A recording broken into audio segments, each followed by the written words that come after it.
అబ్బో ఇక్కడ కేజీ చీరలు కొంటే అర కేజీ చీరలు ఫ్రీ అంట. మంగళ్య షాపింగ్ మాల్ కేజీల్లో సేల్, టన్నుల్లో ఆనందం. విదేశీ విరాళాల నియంత్రణకు ఉద్దేశించిన ఎఫ్సిఆర్ఏ సవరణ బిల్లు 2026పై కేంద్రం వెనక్కి తగ్గింది. ఈ బిల్లును జాయింట్ పార్లమెంటరీ కమిటీకి పంపనుంది. విపక్షాలు మాత్రం ఎఫ్సిఆర్ఏ బిల్లును పూర్తిగా ఉపసంహరించుకోవాలని డిమాండ్ చేస్తున్నాయి.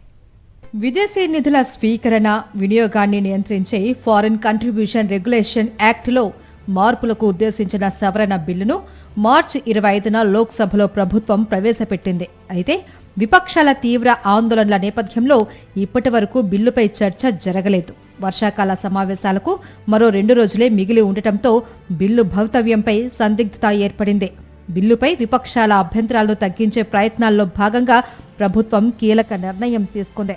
ఎఫ్సిఆర్ఏ బిల్లును జాయింట్ పార్లమెంటరీ కమిటీ జేపీసీ పరిశీలనకు పంపాలి అని నిర్ణయించింది. ఈ మేరకు విపక్షాలతో సంప్రదింపులు జరిపింది మోదీ సర్కార్. Lok Sabha speaker Om Birla, Congress MP KC వేణుగోపాల్తో ఈ అంశంపై మాట్లాడినట్లు సమాచారం. అయితే బిల్లును జేపీసీకి పంపడం కంటే పూర్తిగా ఉపసంహరించుకోవాలి అని కాంగ్రెస్ డిమాండ్ చేస్తోంది.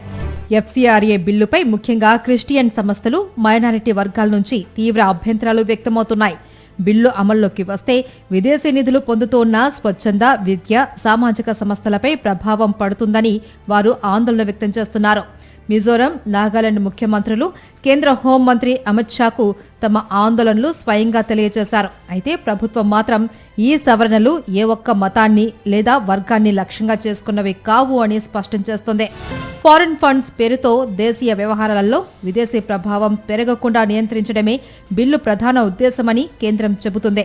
జాతీయ భద్రత, పారదర్శకత, విదేశీ నిధుల దుర్వినియోగాన్ని అడ్డుకోవడంలో ఎఫ్సిఆర్ఏ కీలకమన్నది ప్రభుత్వ వర్గాల వాదన.